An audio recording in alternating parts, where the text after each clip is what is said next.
Hey everybody, how you doing? John and Forrest here at the Bode Real Estate Group, back for a just slightly delayed monthly market update. Cranking into February here. It was a bit of a slow but also fast start to the new year for us, getting out of the Christmas mode and into work mode here. But yeah, hope everybody had a really great holidays, and we're back with a little bit of info of what's going on in the market for January. Yeah, so I guess the first thing to cover would be the Bank of Canada. As you probably know, they held rates. They've been holding rates now for, I think, the last couple of meetings, I think. 3 maybe? Yeah, I think it's 3 now. So kind of a sign of, I think, where things are going. We've kind of hit this neutral rate, which I think is where the Bank of Canada is pretty happy, where inflation now is kind of low 2s, like low 2% range, which is basically bang on target where they want it to be. No reason to increase rates right now, no reason to lower rates. Forecast for this year rate-wise is basically expect zero change. Yeah.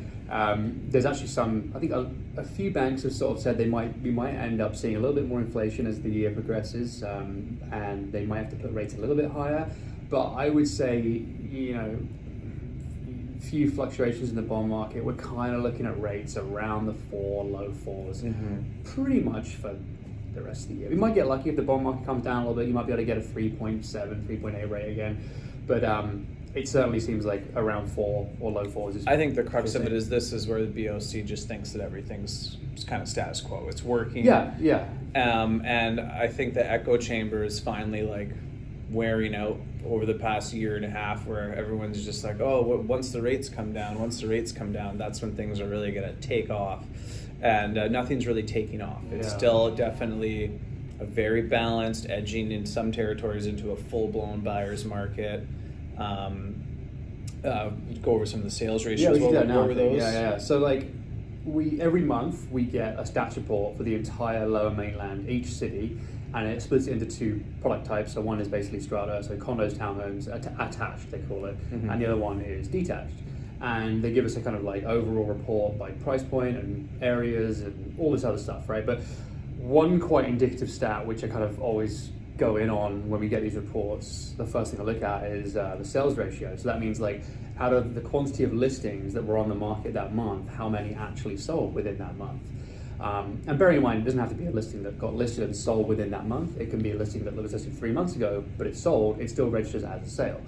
So basically, the higher the number, the hotter the market. Back in the COVID times, we were basically at 100% across the board or close to it, definitely 50 plus for almost everything. Now, obviously, very different story. I think this is the weakest I've ever seen it. It's pretty bad since when we got these reports like 10 years ago. So I think, if you have to put it in perspective, like pretty much everything is 0 to 20.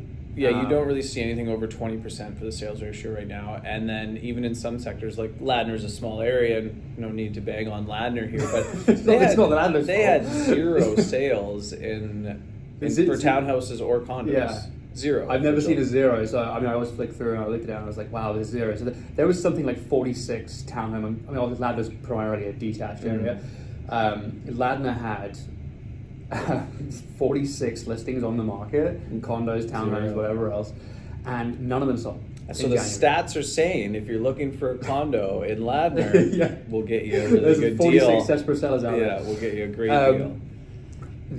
I think one of the highest ones was I have to, off the top of my head, I think maybe you could call them condos, townhomes. Seem pretty okay.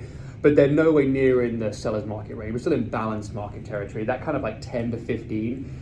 Lower end of that being buyer's market, 15 kind of balanced-ish, 20 you're kind of at neutral pricing. I would argue that because we have such weak sales ratios, mostly around 10-15%, that's indicative of prices going down. And especially considering the fact that we're just about to get into the spring market where lots and lots of sellers start to list.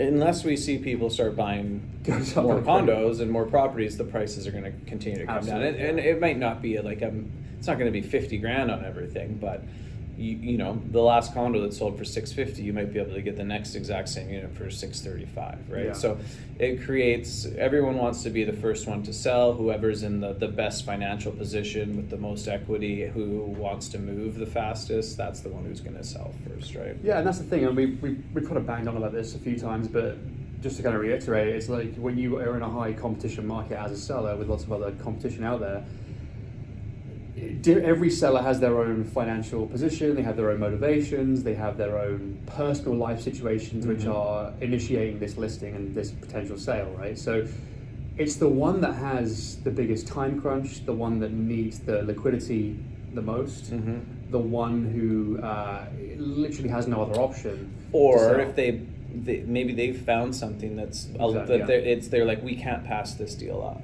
Like, it's too good of a deal. They have an offer accepted subject to the sale of this current property, and they have to sell it to satisfy that purchase, and they're not prepared to lose it. So once these sales register, we talk about this a lot, once these sales register, and there are a few of them, and the data backs that up, once they register, that reprices the area, that reprices the building. It shows as a comp, and then the comp feeds into everyone else's pricing. So it's really just a matter of time, again, before more and more of these new prices, these lower prices, reprice areas, buildings, whatever else. And I think that's where we're at for this year again. There's always an outlier, and like if there's only one, you can be like, oh, that person was really, really desperate to sell. That's why, that's what we still want a bit more. The comps are still showing this is the market value. But once you get 2 or 3 in a relatively short period of time, there's really no argument to not kind of reset the market value of said building or a certain little pocketed neighborhood or something. Once you see these prices start to turn over and there's 3 or 4 that you can actually pull the data from, it's very hard to argue it from a seller's perspective. And it's a very easy argue from a buyer's perspective. Yeah, and if you're a buyer in this market, you're kind of going to want to price in potential declines. Exactly. Like, you're not going to want to pay 1 penny over what you feel is fair, unless the unit or house or whatever is super unique and you can't replicate it anywhere else. That's why I think we're seeing, again, like the condo market bearing the brunt of all this. Just a ton of overbuilding. It has taken a long time to turn over the condo listings that we've had recently. Yeah, I personally just sold a condo, and it took me. I'm a realtor. I see all the data. I'm very aware of what's going on. Ended up taking $50,000 less than my initial list price. Took 3 months, and under assessed. I think it went for 400, and it was assessed at 476. 1 point was worth well into the fives. This is just the situation we're in. If you have to face the music, that's what you have to do. Liquidity is only there if the buyers see it as worthwhile, and generally that is a pricing thing for most people. And I think people, like, subconsciously, well, even consciously, they get attached to like the peak pricing. It's kind of like the country song where it says, "Don't count your money while you're sitting at the table."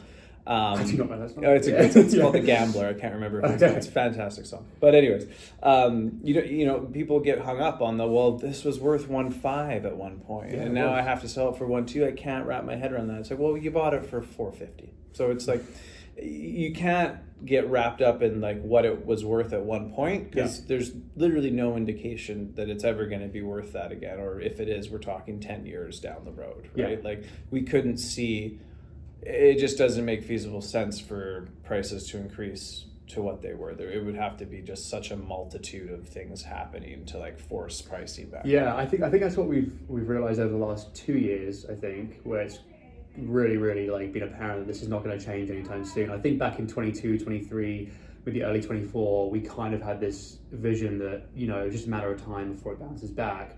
I think now us, and I think most sellers now, see this as more of a longer cycle. And I do think that we were having this conversation this morning with on a chat group we have with a client whose place we had listed previously didn't sell, and now there's a neighbor down the road from them that are basically selling at 300 grand less than we were listed at a couple of years ago, and 300 grand less than they would have paid for that pre-sale. Yeah, 300 or 400 grand. Yeah, I mean, this is a 1 point, a townhouse well into the millions, right? Now it's probably worth 1.2-ish, but at one point it was worth 1.6 or something like that. So it's the time horizon that this can play out, from here onwards, could be a matter of 2 years. It could be a matter of 10 years. We have no idea, but we can almost guarantee that it's not going to be turning around in the next. I guarantee we're going to hit the bottom before we hit the top again. Yeah, I would say. Yeah, I mean, honestly, there's no way prices are going to go up this spring. No. By the end of the year, I don't think so either. I don't think even next year is going to be the kind of the year it turns around. I think we could be in this for a lot longer. I think the only way that we're really going to see prices increase for a lot of types of products is if there's lower interest rates and less product. And I can't see any way that we're going to get lower interest rates and less listings unless people just, a large swath of people that don't have to sell are just like, we're not going to do it, and we're just going to never do it. We're just going to stay for 5 years. And then maybe there'll be far less listings and it'll keep the prices up a bit. But it's not going to be a dramatic, there's nothing that can dramatically increase these prices by 150, 200 grand like we did during the COVID times. There's just no factors that are going to come into play to push that forward. Exactly, and it's not, with immigration basically being on hold, effectively, the government, Mark Carney's government is kind of now feeling the pain from years of a lot of immigration under the late years of Trudeau. We're now kind of having to let that cycle play out and that pain to permeate through the market. You think about all the equity that's lost, right? Like, for example, like people that bought condos in like 2020, 2021, younger people in their 20s, 30s that bought their first condo for 500,000, and they're like, well, we'll stay in this for 3 to 5 years, and then we're planning to have a kid, and then we're going to upsize and get a townhouse. They're already 100 and some odd thousand underwater. Well, if they bought in like late 2021 and 22, they are definitely underwater. But if they bought like even in like early like around when COVID hit or like late 2020, that kind of time before prices really started going wild, the reality is that condo's probably worth the same, if not a little bit less. I had a gentleman call me last week, and like he had bought at